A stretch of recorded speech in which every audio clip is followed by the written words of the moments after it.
Hello student, आज हम एक न्यू टॉपिक पढ़ेंगे इलेक्ट्रोस्टैटिक्स का इलेक्ट्रिक डाइपोल। हमने लास्ट लेक्चर में पढ़ा था electrostatic equilibrium. Because electric dipole के कुछ एडवांस लेक्चर्स जैसे जैसे चलेंगे हमें जरूरत पड़ेगी इलेक्ट्रोस्टैटिक इक्विलिब्रियम की। कुछ केसेस आएंगे इलेक्ट्रिक डाइपोल के, आज का जो कॉन्सेप्ट है इसके कुछ केसेस आएंगे, वहां पे हमें इक्विलिब्रियम पोजीशन की जरूरत होगी, तो इसलिए हमने इलेक्ट्रोस्टैटिक इक्विलिब्रियम को पहले स्टडी कर लिया था। तो चलिए आज स्टार्ट करते हैं इलेक्ट्रिक डाइपोल। तो इलेक्ट्रिक डाइपोल क्या होता है? इलेक्ट्रिक डाइपोल एक सिस्टम होता है अपोजिट एंड इक्वल चार्जेस का, जो कि एक फिक्स डिस्टेंस पे एक दूसरे से रखे हुए होते हैं। ओके, तो देखिए कैसे होता है ये चार्जेस का system. Equal and opposite charges means unlike charges. Electric charges तो आप पढ़ ही चुके हो। सपोज एक प्लस क्यू चार्ज लिया हमने, ओके, और एक माइनस क्यू चार्ज लिया, है ना, plus Q and minus Q. तो इनके मैग्नीट्यूड सेम है बट इनकी पोलैरिटी अलग अलग है ना, एक प्लस है और एक माइनस है, मींस इक्वल है और अपोजिट चार्जेस हैं। तो हम इसको कैसे लिखेंगे इसको इलेक्ट्रिक डाइपोल को? तो इलेक्ट्रिक डाइपोल क्या होता है? A pair of two equal and opposite charges separated, दोनों ही सेपरेट हैं, दोनों एक दूसरे से एक फिक्स डिस्टेंस पे, between the center there, opposite charges separated by a fixed distance.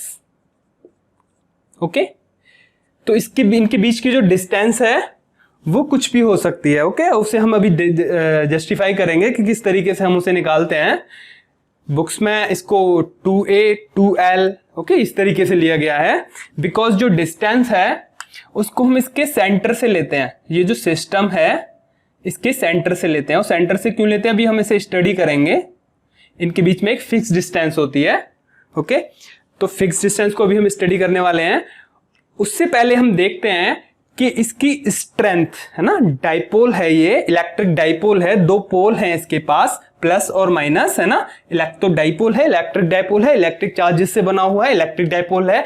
तो इसकी स्ट्रेंथ को हम कैसे मेजर करेंगे? Okay, strength of electric dipole देखते हैं।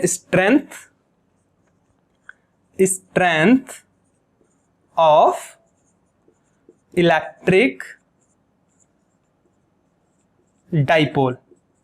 स्ट्रेंथ की बात करें हम इसकी, वहीं पे हम इसकी डायरेक्शंस बताएंगे, इस क्वांटिटी को बताएंगे ये कैसी क्वांटिटी है, इसकी डायरेक्शंस हम कैसे लेते हैं। ओके, तो यहां से हम पता करते हैं इसकी स्ट्रेंथ को कैसे मेजर करते हैं। देखिए ये प्लस क्यू और माइनस क्यू चार्जेस हैं, है ना। इसकी हमें जरूरत कहां होती है? हम इलेक्ट्रिक स्टैटिक का जो चैप्टर पढ़ रहे हैं, सपोज ये प्लस क्यू चार्ज है ना, दिस इज प्लस क्यू और दिस इज माइनस क्यू, ये जो डाइपोल हमने लिया है। जब हम इसको किसी एक्सटर्नल इलेक्ट्रिक फील्ड में रखते हैं, किसी एक्सटर्नल इलेक्ट्रिक फील्ड में रखते हैं, मींस हमने एक इलेक्ट्रिक फील्ड लगाया अपवर्ड डायरेक्शन में, एक electric field, external electric field हमने यहां पे अप्लाई किया है एक्सटर्नल डायरेक्शन में। तो क्या होगा? इलेक्ट्रिक फील्ड अपवर्ड डायरेक्शन में है, तो ये जो पॉजिटिव चार्ज है ना, ये पॉजिटिव चार्ज किस डायरेक्शन में मूव करेगा?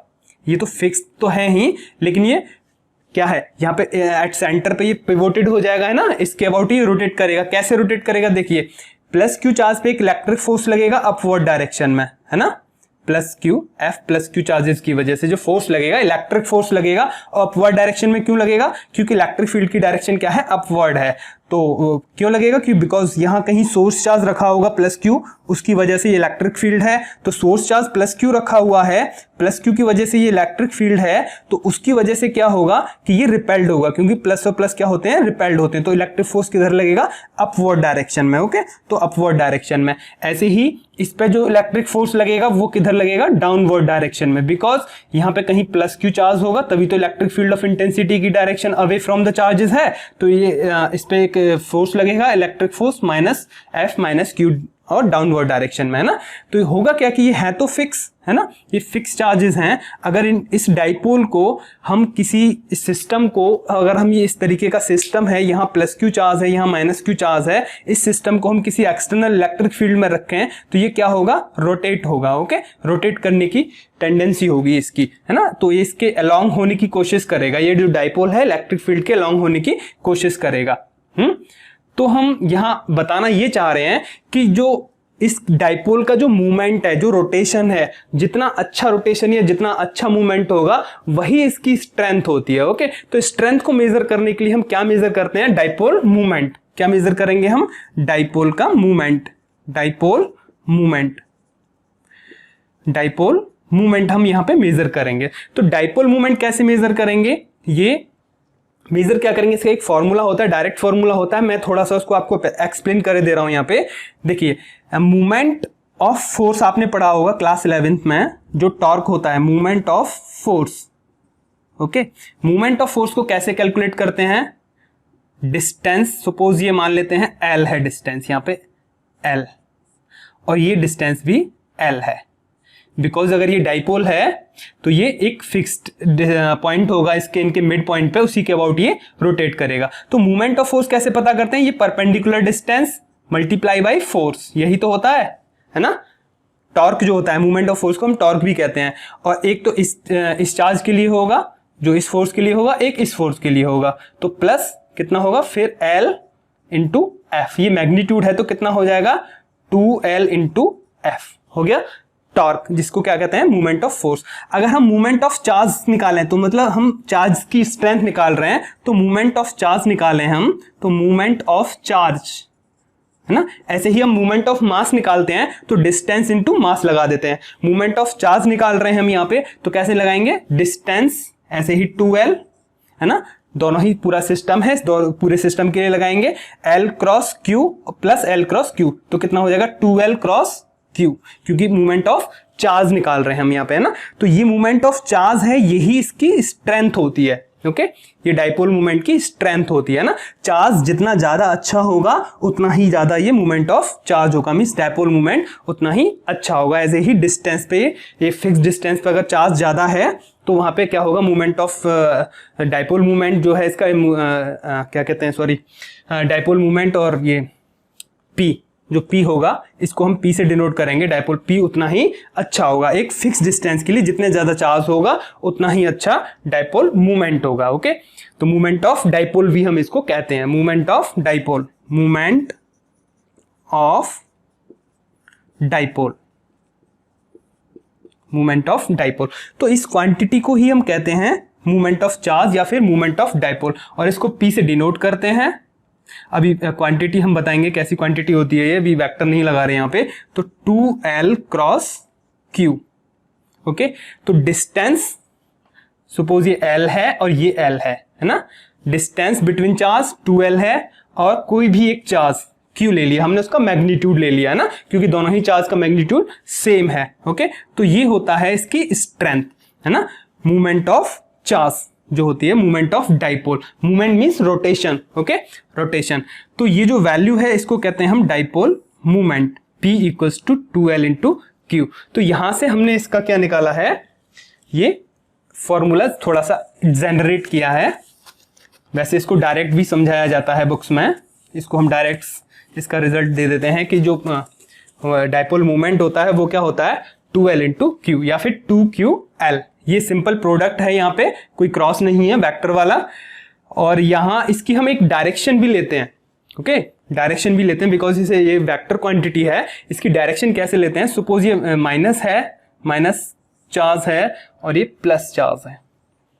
आप कह रहे होंगे कि अभी यहाँ इधर माइनस था लेकिन इधर माइनस कर दिया। मैंने थोड़ा सा आपको लर्न करने के लिए कि आपको डायरेक्शन यहाँ पे लर्न रहे इसकी कि किस कैसे इसकी हम डायरेक्शन लेते हैं। ओके, इसलिए मैंने ये जो इनकी जो है पोलैरिटी को चेंज कर दिया है। ये L डिस्टेंस है फिक्स पॉइंट से, और ये भी L डिस्टेंस है, ओके, फिक्स पॉइंट से।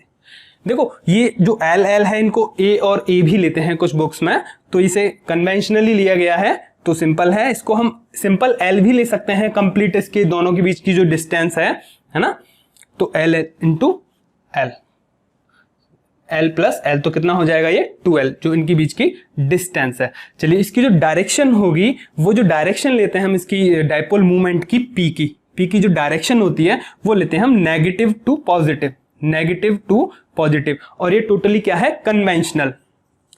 कन्वेंशनली। ओके, आप ये नहीं कह सकते कि सर ऐसे क्यों लेते हैं, क्योंकि एक कन्वेंशनल है, एक थंब रूल है इसका कि नेगेटिव टू पॉजिटिव लेते हैं। Conventionally direction of P is negative charge to positive charge. Okay, तो negative charge to positive charge हम इसकी डायरेक्शन लेते हैं। ओके, और डायरेक्शन के लिए आपको इसे लर्न रहे, इसका एक तरीका है कि आप ऐसे मान सकते हैं इसे कि जैसे कोऑर्डिनेट सिस्टम होता है, और रीजन जो होते हैं ये नेगेटिव एक्सिस होती है, ये पॉजिटिव एक्सिस होती है ना, तो जनरली जो हम चलते हैं नेगेटिव टू पॉजिटिव एक्सिस की तरफ चलते हैं मोस्टली, तो हम डायरेक्शन जो है कैसे लेते हैं, negative to positive. Okay, negative to positive direction में ऐसे आप इसे लर्न कर सकते हैं कि इसकी जो डायरेक्शन होती है वो नेगेटिव टू पॉजिटिव होती है। यहाँ ये नेगेटिव है, ये पॉजिटिव है, तो डायरेक्शन कैसे हो जाएगी, लाइक दिस। इस वजह से मैंने इसको थोड़ा सा इनकी पोलैरिटी को चेंज कर दिया था कि नेगेटिव को इधर कर दिया था, पॉजिटिव को मैंने इधर कर दिया था। ओके, तो कोऑर्डिनेट सिस्टम की वजह से हम यहाँ पे डायरेक्शंस जो हैं कह सकते हैं कि नेगेटिव टू पॉजिटिव। जनरली जो हम प्रॉब्लम सॉल्व करते हैं कोऑर्डिनेट्स में, तो हम कैसे चलते हैं, ओरिजिन से पॉजिटिव डायरेक्शन में चलते हैं ना, तो नेगेटिव से पॉजिटिव डायरेक्शन की तरफ जा रहे हैं हम, तो इसकी जो डायरेक्शन है कैसे लेते हैं, negative charge to positive charge. Okay, तो ये वेक्टर क्वांटिटी है, कैसी क्वांटिटी है, ये वेक्टर क्वांटिटी है। Okay, vector quantity, vector quantity, ये वेक्टर क्वांटिटी होती है, तो इसको हम एक वेक्टर फॉर्म में लिखते हैं P इक्वल्स टू, और सिंपल इसको यहाँ पे 2QL से आप लर्न कर सकते हो, तो 2QL तो 2L, L जो है डिस्प्लेसमेंट ले लेंगे, डिस्टेंस जो है बीच में, और ये Q यहाँ पे इंटू, ये इंटू है सिंपल, कोई क्रॉस प्रोडक्ट नहीं है, तो हम यहाँ पे इसको डायरेक्शन भी दे देते हैं। ओके, तो यहाँ इसका ये स्ट्रेंथ हो जाएगी। ओके, ये इसकी स्ट्रेंथ हो जाएगी, इसको हम 2A, तो P equals to generally capital P भी यूज करते हैं, 2QL ऐसे यूज करेंगे हम इसको। P इक्वल्स टू कुछ बुक्स में मिलेगा आपको 2QA। ओके, ऐसे मिलेगा आपको।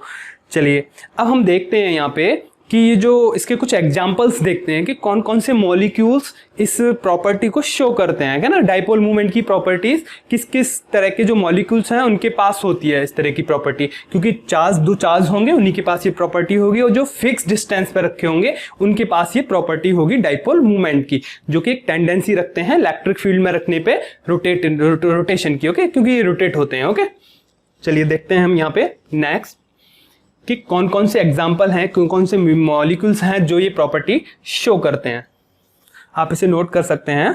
ओके, तो एग्जाम्पल्स में हम स्टार्ट करते हैं कि सबसे पहले होते हैं examples polar molecules, polar molecules.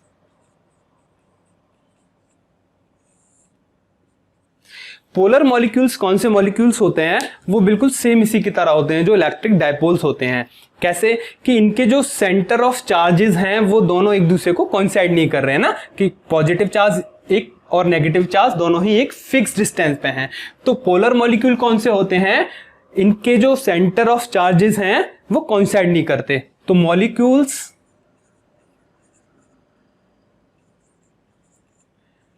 Having charges not coincide, not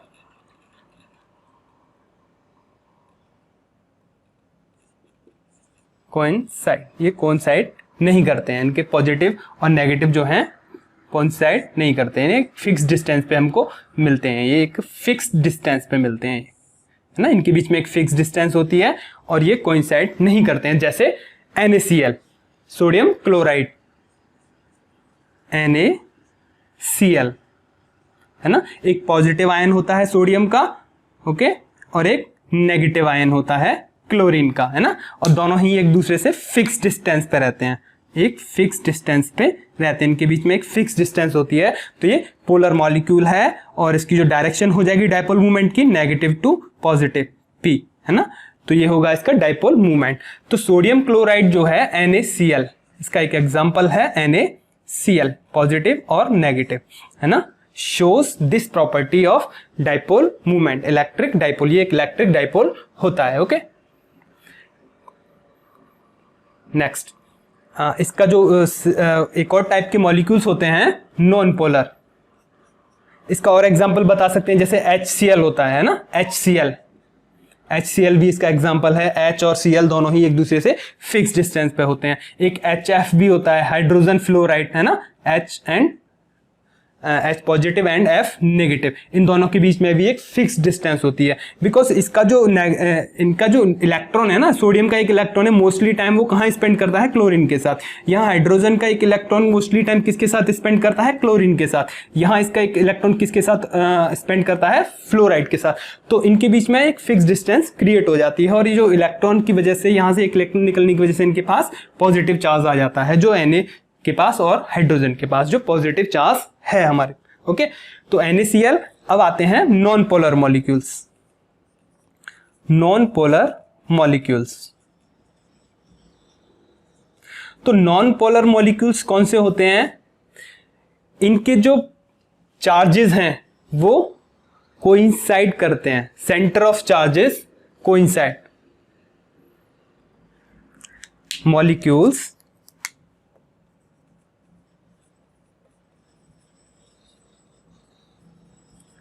having center of charges coincide, ये कोइंसाइड करते हैं। यहां लिख सकते हैं हम सेंटर ऑफ चार्जेस, या फिर चार्जेस भी लिख सकते हैं। इनके सेंटर ऑफ चार्जेस जो हैं वो कोइंसाइड करते हैं, एक दूसरे को कोइंसाइड करते हैं। कैसे करते हैं, देखिए, जैसे जहां प्लस है वहीं माइनस है, प्लस चार्ज और माइनस चार्ज। थोड़ा सा बड़ा करके दिखाते हैं, प्लस चार्ज और माइनस चार्ज दोनों ही एक ही पॉइंट पे होते हैं। इस वजह से ये क्या होते हैं, नॉन पोलर मॉलिक्यूल्स होते हैं। बट ये एक ही जगह पे होते हैं, तो ये P, इनके बीच में एक फिक्स डिस्टेंस नहीं है। तो ये कैसे शो करेंगे इस प्रॉपर्टी को, कैसे ये इलेक्ट्रिक डायपोल कहलाएंगे। ओके, अभी हम इसको स्टडी करते हैं। एक सेकेंड, देखिए कैसे स्टडी करना है इसको। Molecules having centre of charges coincide, इसका एक एग्जांपल लेके देखते हैं हम। एग्जांपल वैसे बता देते हैं हम आपको कि कौन से होते हैं ये, like this,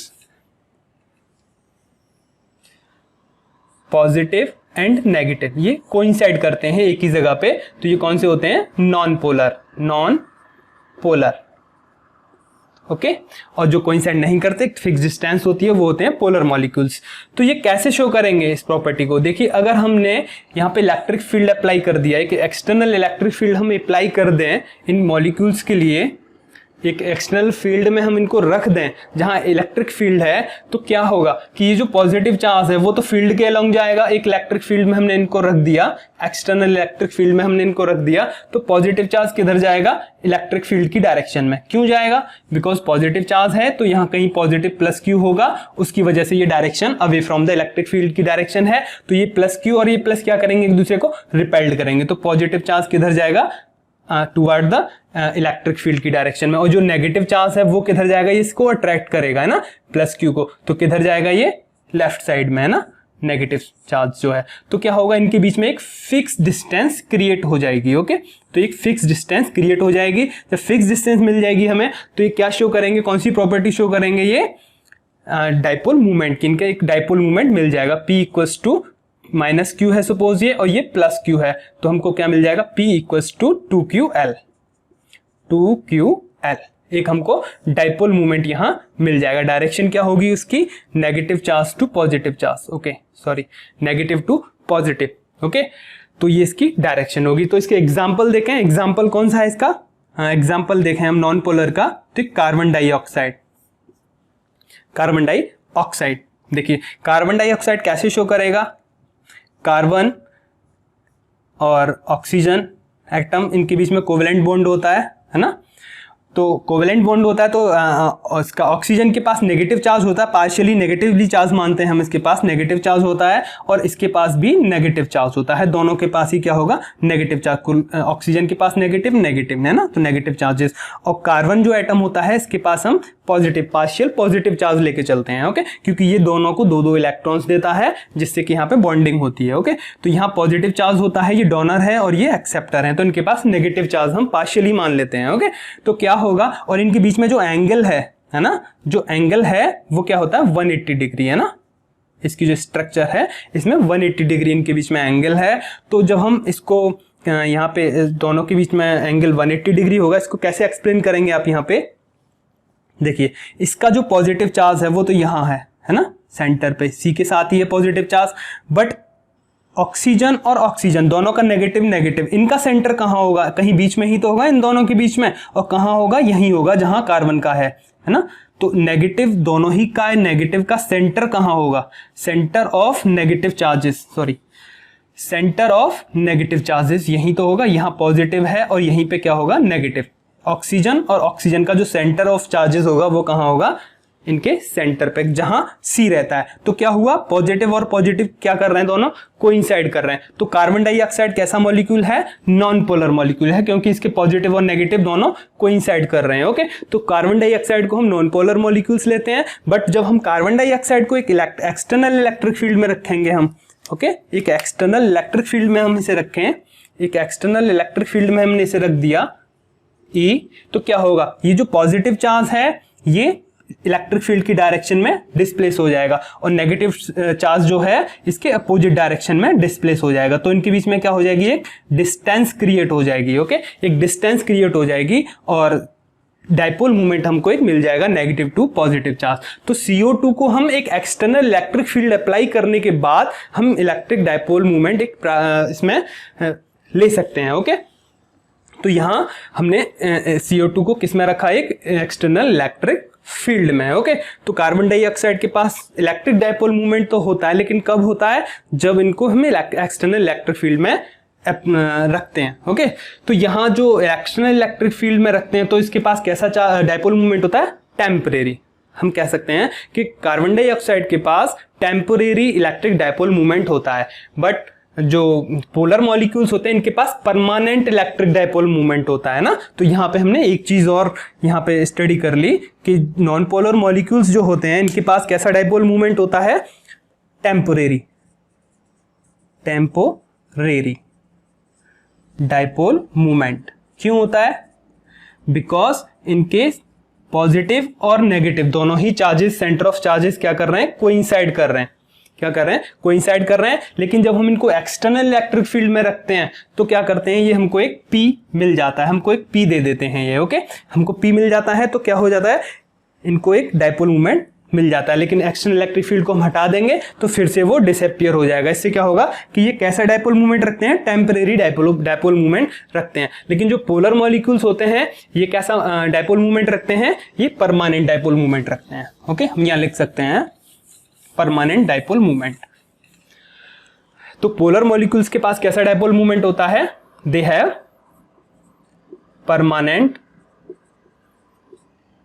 dipole movement, polar molecules के पास। और नॉन पोलर के पास कैसा होता है, टेम्परेरी डाइपोल मूवमेंट, ओके। तो ये एक एग्जांपल से हम इनको समझ सकते हैं, ओके। इसका एक एग्जांपल और देख सकते हैं हम, पोलर मॉलिक्यूल्स का, हाइड्रोजन, इसका H2O का जो वाटर का एक मॉलिक्यूल्स होता है ना, उससे भी आप समझ सकते हो H2O का। H2O कैसा मॉलिक्यूल है, ये पोलर मॉलिक्यूल है। कैसे है ये पोलर मॉलिक्यूल्स, देखिए इसकी जब स्ट्रक्चर होती है, एक ऑक्सीजन का एटम होता है, इनके बीच में जो एंगल होता है, हाइड्रोजन वाले जो बॉन्डिंग बनती है इनकी, तो हाइड्रोजन के कुछ इस तरीके से इसकी स्ट्रक्चर होती है, इसके बीच में एंगल होता है 120 डिग्री का, ओके। तो ये H पॉजिटिव चार्ज है, H पॉजिटिव चार्ज है और ऑक्सीजन का नेगेटिव चार्ज है ना। तो किस तरीके से हुई इसकी स्ट्रक्चर, नेगेटिव चार्ज यहाँ है, पॉजिटिव चार्ज यहाँ है और पॉजिटिव चार्ज यहाँ है, ओके।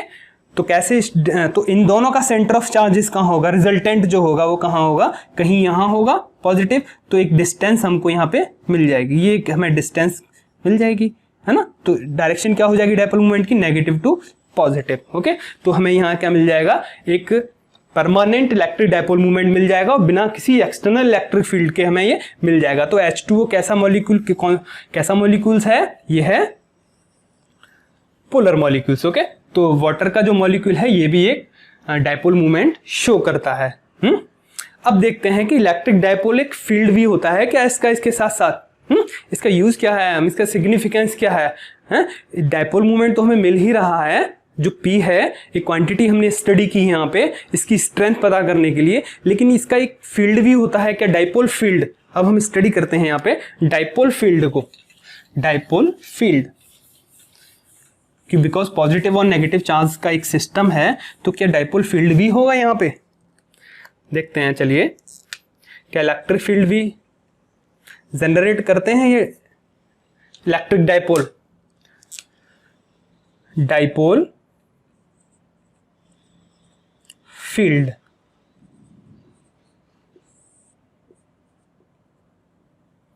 डायपोल फील्ड, ओके, देखिए एक पॉजिटिव चार्ज है और एक नेगेटिव चार्ज है, यही तो होता है। चलिए पॉजिटिव को इधर ले लेते हैं, नेगेटिव को इधर कर देते हैं पहले की तरह। ये नेगेटिव चार्ज है और ये पॉजिटिव चार्ज है, -Q और +Q। ये जो सिस्टम है ये क्या कहलाता है, इसी को सिस्टम को कहते हैं हम इलेक्ट्रिक डायपोल। एक फिक्स डिस्टेंस पे ये रखे हुए हैं दोनों एक दूसरे से। ओके, तो इनके पास क्या होता है, एक नेगेटिव टू पॉजिटिव, इस डायरेक्शन में क्या होता है डायपोल मूवमेंट, ये हम स्टडी कर चुके हैं। अच्छा, अब आप एक बात बताइए कि पॉजिटिव और यहां नेगेटिव ये चार्ज है, कैसे चार्जेस हैं ये, अनलाइक चार्ज हैं। अगर हम यहां कोई पॉजिटिव टेस्ट चार्ज रखते हैं, कहीं यहां हमने एक पॉजिटिव टेस्ट चार्ज रखा है ना, तो इसको तो हम फिलहाल हटा देते हैं, डायपोल मूवमेंट की जो डायरेक्शन गिवन है थोड़ा सा एक फिगर को गंदा करेगी, है ना। अगर हमने यहां इनके बीच में कहीं एक टेस्ट चार्ज रखा, पॉजिटिव +Q चार्ज रखा, तो ये जो +Q चार्ज है जो हमने इनके बीच में कहीं हम यहां रख रहे हैं, तो उस पर कौन से डायरेक्शन में फोर्स अप्लाई होंगे। ये वैसे हम पहले स्टडी कर चुके हैं कि electric field positive to negative होता है, तो इसको हम ऐसे भी बता सकते हैं कि +Q है तो इस +Q की वजह से क्या होगा, ये रिपेल्ड होगा, रिपेल्ड होकर किस डायरेक्शन में जाएगा, ये इस डायरेक्शन में एक इलेक्ट्रिक फोर्स लगेगा, है ना।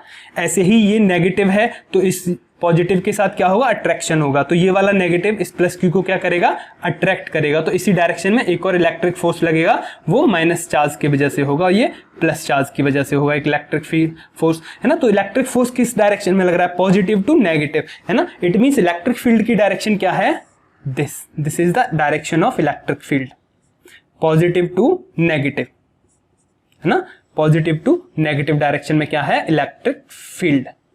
तो P किस डायरेक्शन में है, इस डायरेक्शन में, है ना। डायपोल मोमेंट की डायरेक्शन क्या है, नेगेटिव टू पॉजिटिव, और इलेक्ट्रिक फील्ड की डायरेक्शन क्या है, पॉजिटिव टू नेगेटिव। बट ये याद रखना है कि केवल इनके बीच में ही जब कहीं होगा, तो उसी कंडीशन के लिए हमने यहां ये डायरेक्शन बताई है इलेक्ट्रिक फील्ड की। तो ये इसका डायपोल फील्ड होगा, है ना, इसकी ये एक्सिस पे, इस एक्सिस पे कहां पे, पॉजिटिव और नेगेटिव के बीच में कहीं भी। अगर हम कहीं साइड में रखते हैं, साइड में, इस साइड में रखते हैं, उसके लिए अभी हम एक डेरिवेशन कैलकुलेट करेंगे नेक्स्ट, उसमें हमें आपको बताएंगे कि इसकी डायरेक्शन क्या होगी, इलेक्ट्रिक फील्ड का, इसका जो डायपोल का फील्ड होगा उसकी डायरेक्शन क्या होगी। लेकिन नेगेटिव और पॉजिटिव के बीच में जब ये डायरेक्शन की बात करेंगे हम, तो ऑलवेज पॉजिटिव टू नेगेटिव होगी। ये भी हम ऑलरेडी जानते ही हैं कि पॉजिटिव टू नेगेटिव डायरेक्शन होती है इलेक्ट्रिक फील्ड की, ये तो आप वैसे भी पढ़ चुके हो। लेकिन अगर ये डायपोल है तो इसका मूवमेंट है इसके पास, तो डायपोल मूवमेंट की डायरेक्शन क्या होगी, नेगेटिव टू पॉजिटिव, है ना। ये डिफरेंस है, ये आपको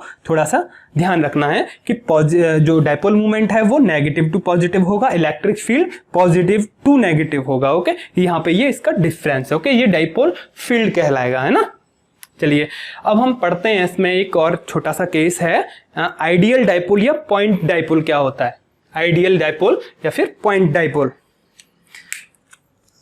just a minute, ideal dipole और point dipole. Ideal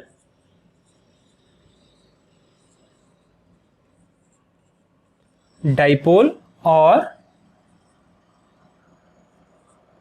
point dipole, point dipole.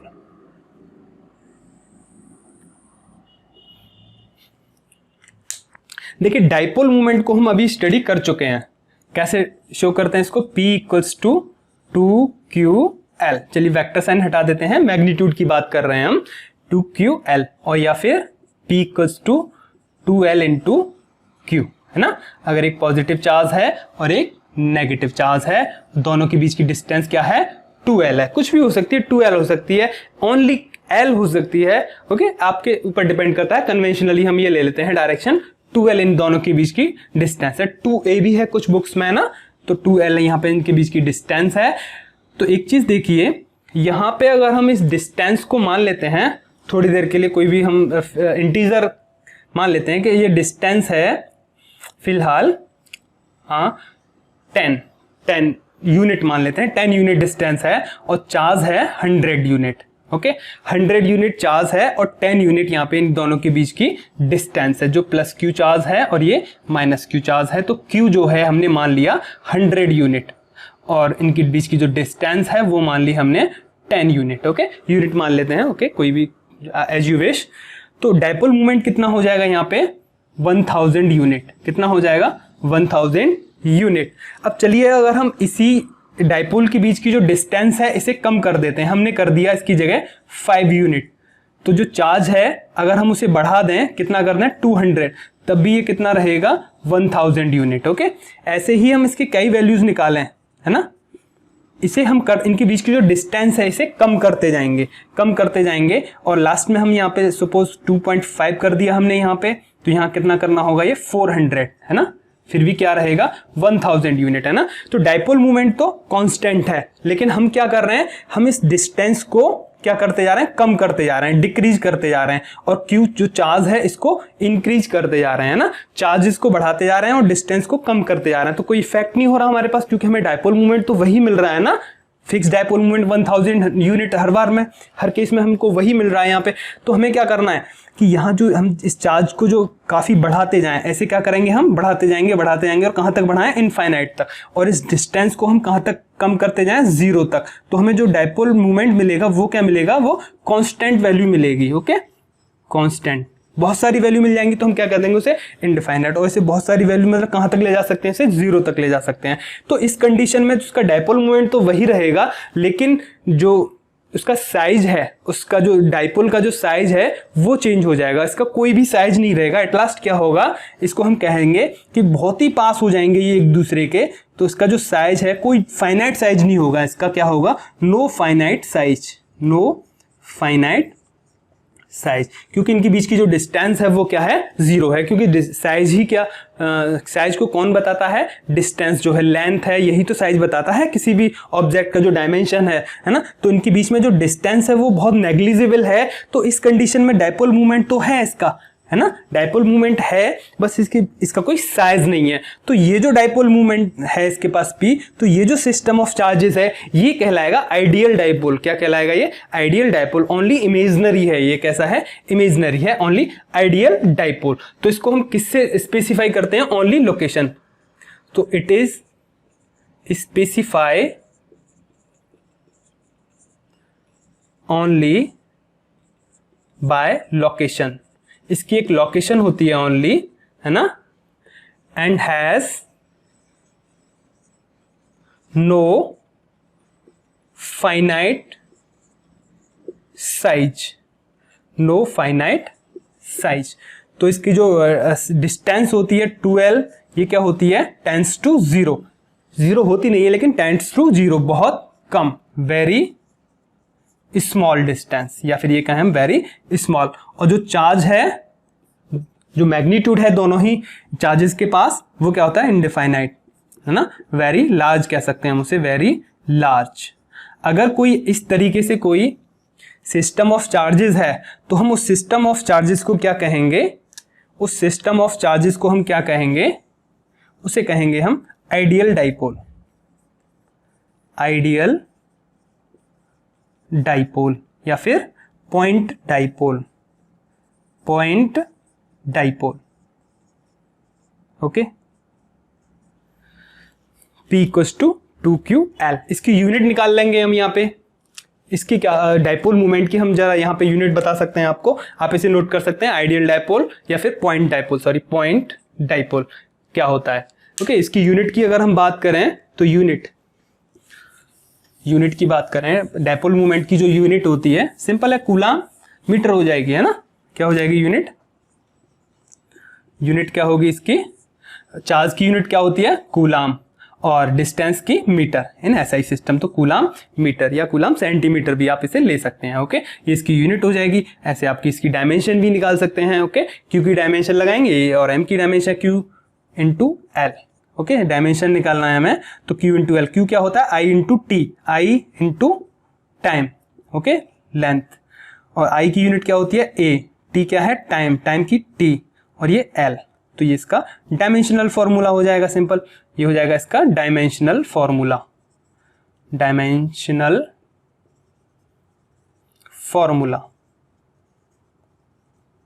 Okay, coulomb metre इसकी यूनिट हो जाएगी। तो it is all about electric dipole. Okay, यहां पे हमने इसका डाइपोल फील्ड देख लिया। अच्छा, एक चीज और यहां पे बताने के लिए रह गई है। यहां पे अभी डाइपोल फील्ड की जब हमने बात की कि इसका एक डाइपोल फील्ड होता है, तो अगर NaCl, अभी मुझे याद आ गया कि NaCl जो होता है, अभी इसके पास क्या होता है डाइपोल फील्ड, है ना, डाइपोल फील्ड होगा इसके पास। क्यों होगा, क्योंकि एक पॉजिटिव चार्ज है और एक निगेटिव चार्ज है ना, नेगेटिव चार्ज। तो ये सिंपल क्या होता है, सॉल्ट ही तो होता है जो हम यूज करते हैं, सॉल्ट, है ना, सॉल्ट। तो इसके पास इसका है कि इलेक्ट्रिक फील्ड की डायरेक्शन है कि नहीं है इसके पास, तो इसका भी खुद का एक डाइपोल फील्ड होना चाहिए, बिकॉज सॉल्ट जो होता है जो हम जनरली यूज करते हैं घर में, तो इसका भी एक इलेक्ट्रिक फील्ड क्यों नहीं शो करता, उसके पास क्यों नहीं होती एक इलेक्ट्रिक फील्ड की प्रॉपर्टी या फिर डाइपोल मूवमेंट की प्रॉपर्टी क्यों नहीं होती उसके पास, बिकॉज उसके पास मिलियंस ऑफ क्या होते हैं, मिलियंस ऑफ NaCl के क्या होते हैं मॉलिक्यूल्स, है ना, एक जगह रखे होते हैं, millions of molecules of NaCl, है ना, एक जगह रखे होते हैं। तो उससे क्या होगा उससे कि एक मान लो Na+ और Cl इस डायरेक्शन में है ना, बहुत सारे एक जगह रखे होते हैं। मान लीजिए उसी के जस्ट अपोजिट यहाँ पे डायरेक्शन क्या हो जाएगी इलेक्ट्रिक फील्ड की, positive to negative electric field हो जाएगा। मान लेते हैं इसी में बहुत सारे एक दूसरे के ये रैंडमली रखे होते हैं, कहीं डायरेक्शन इस तरीके से, कहीं इसके अपोजिट मिल जाएगी इलेक्ट्रिक फील्ड की डायरेक्शन, बिकॉज कहीं Cl इस तरीके से रखा होगा, कहीं जो Na पॉजिटिव है वो इस तरीके से रखा हुआ, तो डायरेक्शन क्या हो जाएगी, ये हो जाएगी, तो ये इक्वल एंड अपोजिट हो जाएगी, तो क्या हो जाएगी इलेक्ट्रिक फील्ड 0 हो जाएगा, है ना।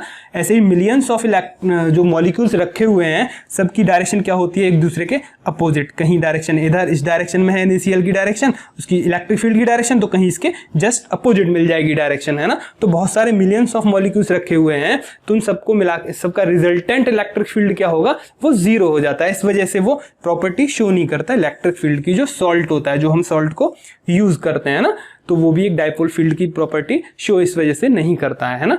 तो डाइपोल फील्ड को हमने आज देखा, इसके इलेक्ट्रिक डाइपोल का एक अपना एक फील्ड होता है, तो इसकी जो फील्ड को अभी हमें कैलकुलेट करना है। अभी हम यहाँ तो इनके बीच में तो जान गए थे इनकी डायरेक्शन, अगर दो इनके बीच में कहीं बात करें तो डायरेक्शन क्या होगी इलेक्ट्रिक फील्ड की डायरेक्शन पॉजिटिव टू नेगेटिव, है ना। अब इनका कैलकुलेशन भी हम कर सकते हैं, सिंपल हमने बहुत सारे न्यूमेरिकल्स भी निकाल लिए हैं, है ना, आपको प्रॉब्लम नहीं आएगी कैसे निकालना है, इसका जो ई निकालना है। इसके बाद इनके बीच की जो इसके जो एक्सिस पे हमें और आगे तक चेक करना है इलेक्ट्रिक फील्ड की डायरेक्शन और मैग्नीट्यूड एक्सियल पोजीशन पे, या फिर हम इसकी ये ट्रांसवर्स पोजीशन कहलाएगी, जो परपेंडिकुलर पोजीशन कहलाएगी। हमें इस डायरेक्शन में इलेक्ट्रिक फील्ड पता करना है, तो इसके लिए हम नेक्स्ट लेक्चर्स में देखेंगे। ओके, अभी हमने यहाँ पे इसका ये इनके बीच में तो डायरेक्शंस पता कर ली थी, लेकिन इसके साइड में जाएंगे तो हम डायरेक्शन नहीं कह सकते कि डायरेक्शन पॉजिटिव टू नेगेटिव होगी या फिर नेगेटिव टू पॉजिटिव होगी, पहले हम इसे कैलकुलेट करेंगे। ओके, अच्छा चलिए अब हम एक न्यूमेरिकल देखते हैं इसके पास, इसके बेस पे छोटा सा ही एक न्यूमेरिकल देखते हैं इसके बेस पे।